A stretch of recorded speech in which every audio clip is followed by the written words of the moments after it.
సినిమాతోటి నేను వేస్తున్నాను పిఠాపురం వైపు లేకపోతే గోదావరి వైపు. సో మరి అంటే అక్కడ ప్రీ రిలీజ్ ఫంక్షన్ అక్కడ ఏమైనా పెట్టి యూఆర్ రీడింగ్ మై మైండ్.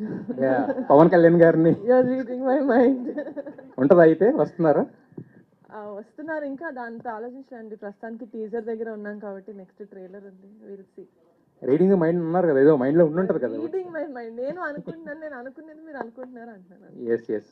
అయితే యాక్చువల్గా ఇప్పుడు ఇందాక మొత్తం మన ఎగ్జిక్యూటివ్ ప్రొడ్యూసర్ రమేష్ గారు చాలా చెప్పారు, అంటే చెప్పింది చిన్న స్టోరీ అయ్యింది ఇంత బడ్జెట్ అని చెప్పి. సో మరి మీరు విన్నప్పుడు కథ విన్నప్పుడు మీకు ఏమనిపించింది? అంటే ఎందుకు ఈ స్టోరీ, మీరు చాలా కథలు వింటుంటారు కదా, దీన్ని ఎందుకు పిక్ చేయాలనిపించింది మీకు? అంటే డెఫినెట్గా నేను ఫస్ట్ టైం విన్నప్పుడు నేను ఆంధ్రాలో పుట్టలేదు, నేను హైదరాబాద్లో పుట్టాను. నాకు ఆ భాష అంటే నాకు ప్యూర్ తెలంగాణ ఎలాగైతే అర్థం కాదో అలా ప్యూర్ గోదావరి యాస కూడా నాకు అంతగా అర్థం కాదు, అంటే అంత ఫ్లూయెంట్గా నేను పట్టుకోలేను.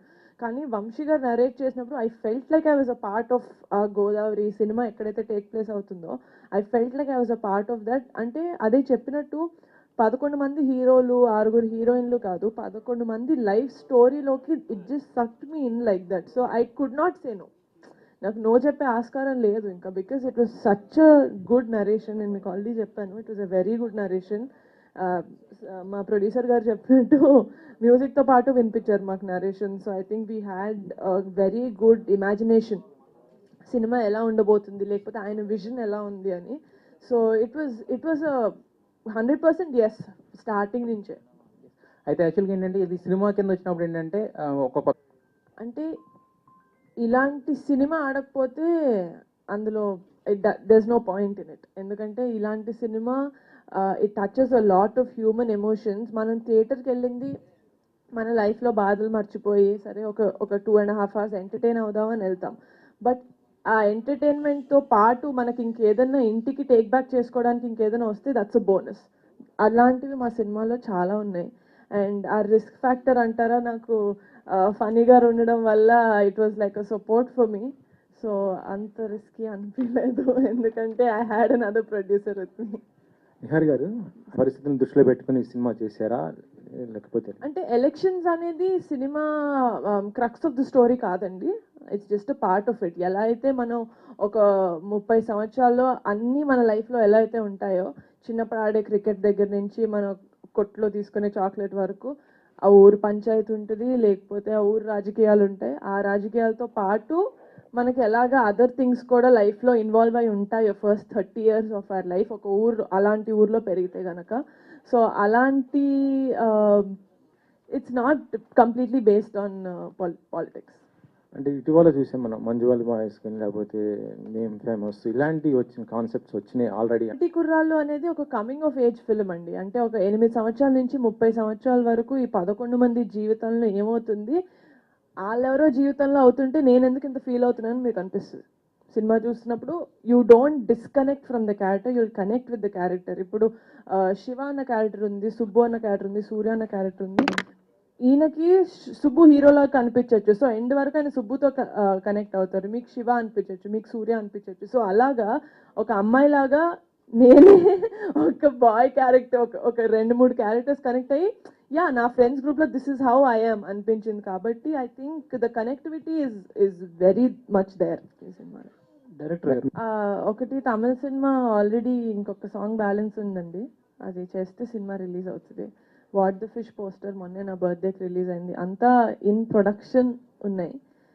యా ఇంకో క్వశ్చన్ మేడం, అంటే ఇటీవల సోషల్ మీడియాలో బాగా హల్చల్ చేస్తున్న ఒక విషయం ఏంటంటే అది మెగా ఫ్యామిలీలో ఒక హీరో అల్లు అర్జున్ కానీ అన్ఫాలో అయ్యారు. అంటే యాక్చువల్లీ మీరు అందరూ కలిసే ఉంటారు, మెగా ఫ్యామిలీ ఇటు అల్లు అర్జున్ గారు కలిసి ఎప్పుడు ఉండేది. ఇటీవల జరిగినట్టు ఎలక్షన్స్ ఈ టైంలో కొంత డిస్టర్బ్ అయిన పరిస్థితిలో ఆయన అన్ఫాలో చేశారు, అది ఎంతవరకు కరెక్ట్ ఏంటి? జెన్యున్ గా చేశారని ఇప్పుడు మీరు చెప్తేనే తెలుస్తుంది. I'm sorry, I'm not aware of it, but what ever it is I'm sure they have their own reasons. Director గారు యదువంశి ఈ పోస్టర్లో చూస్తే 11 మంది ఈ సాంగ్ వెనకాల ఇన్స్పిరేషన్ ఏంటి? ఆయన రాసిన స్టోరీ సార్, ఆయన కథలోనే ఉంది అదంతా, కథలోనే పార్ట్ ఆఫ్ ఇది. సో దాన్ని మేము సాంగ్ గా చేసాం అంతే sir. Yeah thank you sir.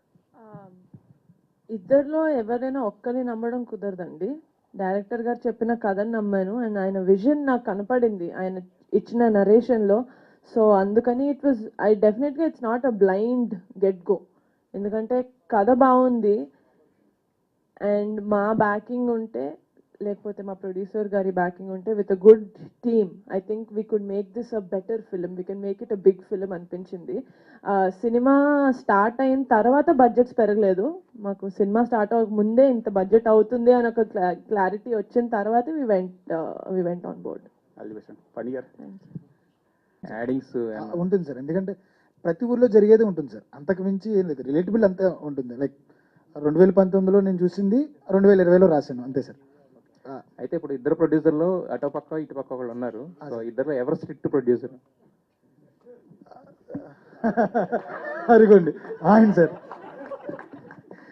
లేదు సార్, చాలా సపోర్టివ్ అండి, అంటే ఒక అదృష్టం. డెఫినెట్గా ఒక మంచి సినిమా చేద్దామని స్టార్ట్ చేశాను, but I found these boys and Vamshi గారు.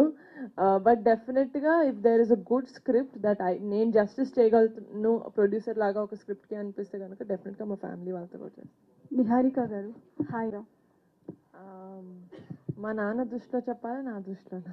ఇద్దరు దృష్టిలో, ఇద్దరివి చెప్పండి. My dad loves me as a producer because I think as a producer, I think my dad thinks I'm a better producer than him.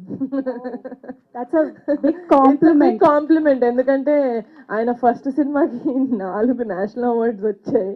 అరే వింటారా? Okay, but I think there is comparatively lesser stress for me in acting, and acting has always been my first love, so I would choose that. అయితే ఇప్పుడు think ప్రొడక్షన్కి వచ్చేసరికి అంటే ఏజ్లో ఎంత నాకు sister పెద్ద అక్క అయినా కూడా ప్రొడక్షన్కి వచ్చేసరికి వి బికమ్ వెరీ ఫ్రెండ్లీ. అంటే నువ్వేం చేస్తున్నావు, ఇయర్ ఎన్ని ప్రాజెక్ట్స్ చేస్తున్నావు, నేను ఎన్ని ప్రాజెక్ట్స్ చేస్తున్నావు అని చెప్పి I think our conversations are more like friends rather than learnings or teachings.